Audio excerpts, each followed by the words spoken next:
সাকিবের যে জনপ্রিয়তা সেটা আগেও ছিল এরকমই ছিল, এর থেকে বেশি ছিল। তো আপনি যে স্টেটমেন্টটা দিলেন যে আপনার এই দুটো ছবি গ্রিন কার্ড এবং রাজকুমারী ফাইট করবে, এটা এই জন্য বলেছি, স্টান্ট নেয়া না না, আমি কখনো স্টান্ট নেই না। স্টান্ট নিলে আমি বলতে পারতাম। মনে করি আমার প্রতিবাদের কণ্ঠ বলতে পারেন, গালাগাল প্রতিবাদের কণ্ঠ হতে পারে না। যে কিনা অশিক্ষিত বা যে কিনা খেটে খাওয়া মানুষের প্রতিনিধি যারা হয়, বা একটা হিট অফ দ্য মোমেন্টে গালাগালটাই আছে হয়তো। একজন প্রিয়জন আপনার, যাকে আপনি মায়ের মতো শ্রদ্ধা করেন, সেই মানুষটাকে নিয়ে যদি খারাপ কিছু বলা হয়, তাকে তো গালাগালি দেবেন আপনি। ডেফিনেটলি। তো ওটাই দিয়েছিলাম, গল্পের প্রয়োজনে দিয়েছিলাম।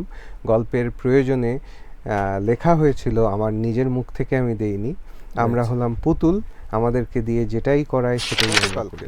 গতকালকের নিউজ, যুক্তরাষ্ট্রে পুলিশের গুলিতে বাংলাদেশি তরুণ নিহত। এটাই গ্রিন কার্ড।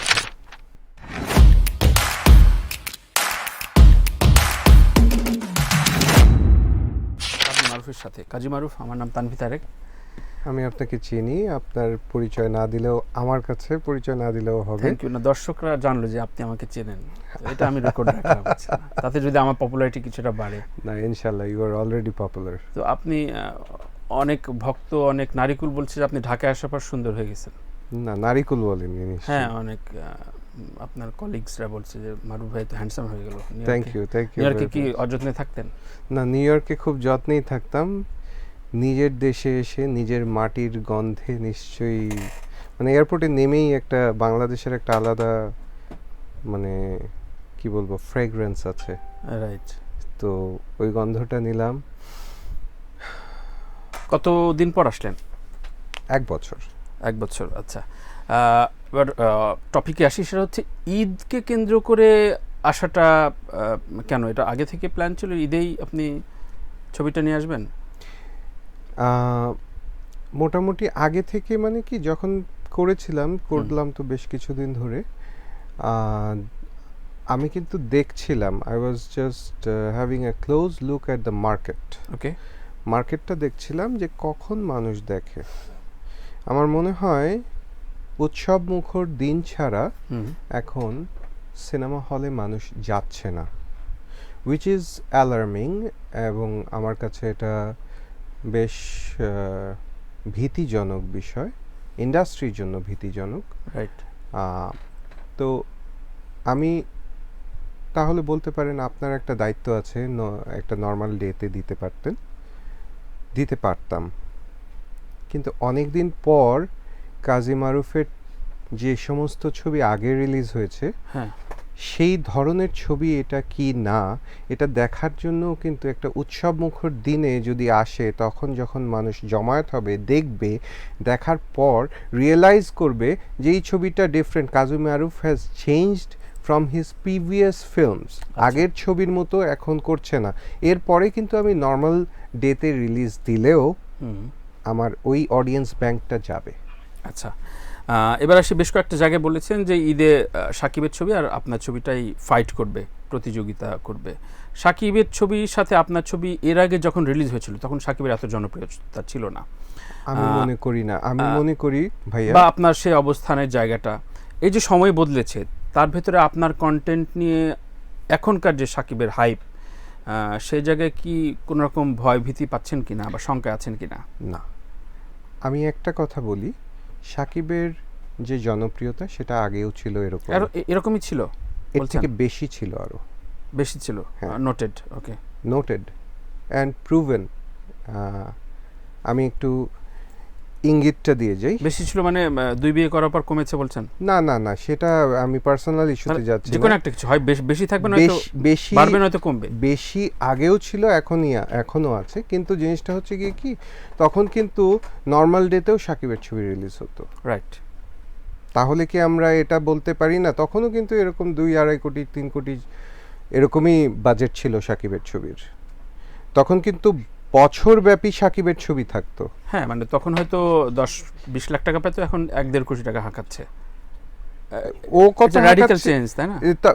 এটা যদি আমরা এটাও বলি যে যদি বাজার দর হিসেবে বলি, হ্যাঁ। আগে বিরিয়ানির প্যাকেটের দাম ছিল 80 টাকা, এখন 300 টাকা।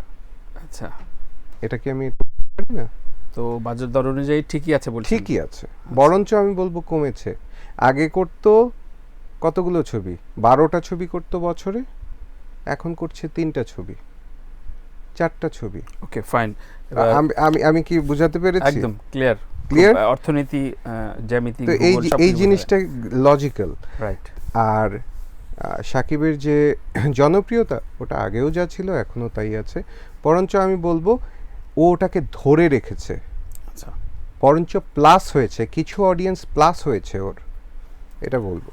ওকে। তো আপনি যে স্টেটমেন্টটা দিলেন যে আপনার এই দুটো ছবি গ্রিন কার্ড এবং রাজকুমারী ফাইট করবে, এটা এই জন্য বলেছি, স্টান্ট নেয়া?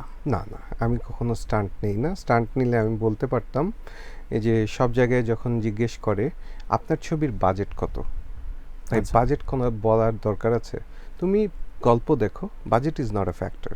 না, ছবি ভালো কিনা সেটা দেখো। হ্যাঁ, বাজেট অনেক বেশি দিয়ে বানিয়েও তো অনেক সময় লাভ হচ্ছে না। true. তো ছবি, গল্প দেখো। স্টান্ট আমি দেইনি, আমি বলেছিলাম এই জন্যে যে আমরা প্রিভিয়াসলিও এরকমই দেখে এসেছি, ওকে। আমাদের ছবিগুলোই কম্পিট করতো। আচ্ছা আচ্ছা আচ্ছা। তো আপনি সেই সময়কে ধারণ করেই বলছেন যে জি, জি, দর্শকরা জি। আগের মতোই আছে, জি। সেভাবে যাবে বলে মনে হচ্ছে। হয়তো আচ্ছা অ্যাজাম্পশন। আচ্ছা। এখন এই যে দীর্ঘ সময় পর আপনি ছবি আনলেন, ছবির গল্পে, ছবির কাজী মারুফ যেভাবে সেই প্রজেকশনটা কি চেঞ্জ নিশ্চয়ই আছে আপনি বলতে চাচ্ছেন এই ছবিতে? জি, আগের থেকে ওই আগে যেরকম উড়ে এসে ঘুষি দিতাম, হ্যাঁ, কিংবা আপনার ছবিতে প্রচুর নর্মাল গালাগাল থাকতো, যেগুলো নিয়ে- গালাগাল তো সময়ের প্রয়োজনে আসে। হ্যাঁ তো ওখানে গালাগাল তো দিতে, আপনি গিয়েছেন আমেরিকায়, হ্যাঁ, গালাগালটাও আগে ইংরেজিতে বাংলা ছিল, হবে এবার হয়তো। ইংরেজিতে আছে। না, এই ছবিতে নেই, আচ্ছা আমার মুখ থেকে নেই, কোনো জায়গায় নেই, গালাগাল দেওয়া হয়নি এই ছবিতে, ওই প্রেক্ষাপটটাই ছিল না এই ছবিতে। আচ্ছা, কিন্তু এটা খুব ডিমান্ড তো আপনার ছবির জন্য। না, নট রিয়েলি। আমি মনে করি আমার প্রতিবাদের কণ্ঠ, বলতে পারেন গালাগাল প্রতিবাদের কণ্ঠ হতে পারে না, যে কিনা অশিক্ষিত বা যে কিনা খেটে খাওয়া মানুষের প্রতিনিধি যারা হয়, বা একটা হিট অফ দ্য মোমেন্টে গালাগালটাই আসে হয়তো, ওকে, বা একজন প্রিয়জন আপনার, যাকে আপনি মায়ের মতো শ্রদ্ধা করেন, সেই মানুষটাকে নিয়ে যদি খারাপ কিছু বলা হয়, তাকে তো গালাগালি দেবেন আপনি। হ্যাঁ ডেফিনেটলি। তো ওটাই দিয়েছিলাম, গল্পের প্রয়োজনে দিয়েছিলাম, গল্পের প্রয়োজনে লেখা হয়েছিল, আমার নিজের মুখ থেকে আমি দেইনি। আমরা হলাম পুতুল, আমাদেরকে দিয়ে যেটাই করায় সেটাই আমরা করি। হ্যাঁ, মানে আমি খুব পজিটিভ সেন্সে বলছি, যে কারণ দর্শকরা ওটা রিলেট করতে পারতো জি। আপনার সাথে করে। কিন্তু এই ছবিটা আমি আপনাকে একটি দেখাই, যদিও এটা ভিজুয়াল তো না, জি, এটা কয়েকদিন আগের বলতে আজকে, আচ্ছা। গতকালকের নিউজ। যুক্তরাষ্ট্রে পুলিশের গুলিতে বাংলাদেশি তরুণ নিহত। এটাই গ্রিন কার্ড ভাই।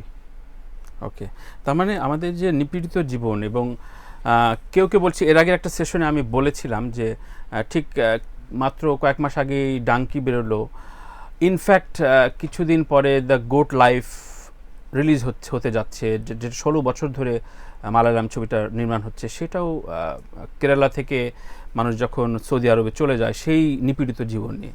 ঠিক আপনিও ঠিক একই ফরম্যাটের ছবি করলেন, তো এইটাতে কি মেসেজ দিতে চাচ্ছেন? এটাতে মেসেজ একটাই দিতে চাচ্ছি, যে আর যাও না আমেরিকায়, না, আর নিজের দেশ ছেড়ে যেও না। তো আপনি চলে যায় সুন্দর ব্রেড অ্যান্ড বাটার খাচ্ছেন, আপনার বলছেন যে আসেন না। আমার ব্রেড অ্যান্ড বাটার খাওয়ার গল্পটা ভিন্ন। আমি কোনো নিজের দেশকে খাটো করে কোনো কথা বলিনি। ওখানে গিয়ে আমি নিজের দেশকে বলিনি আমার নিজের দেশে আমাকে থাকতে দিচ্ছে না, তুমি আমাকে রাজনৈতিক আশ্রয় দাও। আচ্ছা, যেটা অ্যাসাইলাম বা রাজনৈতিক আশ্রয়, এভাবে বলিনি। তোমার যদি লিগ্যাল উপায়ে যাওয়ার উপায় থাকে, তুমি যাও। তুমি if you are skilled enough to work over there, তুমি যাও। If you understand the language, তুমি যদি ওদের ভাষা, ওদের কালচার অ্যাডাপ্ট করতে পারো, তুমি যাও। তুমি যদি না পারো, যেও না। ওকে, আপনার দর্শকরা কি এবার যারা অনেক রেমিটেন্স যোদ্ধা বা বিভিন্ন রকম প্রবাসীরা আছে তাদের টানবে কিনা, যেহেতু এটা মাতৃভূমিকে আকৃষ্ট করার ছবি আমি যতটুকু জানি? আশা করা যাচ্ছে, কিন্তু আমাকে প্রেক্ষাপটটাও দিতে হবে, আমাকে জায়গাটাও দিতে হবে, ক্ষেত্রটাও দিতে হবে ওখানে রিলিজ করার, তাহলে কিন্তু আমি টানতে পারবো।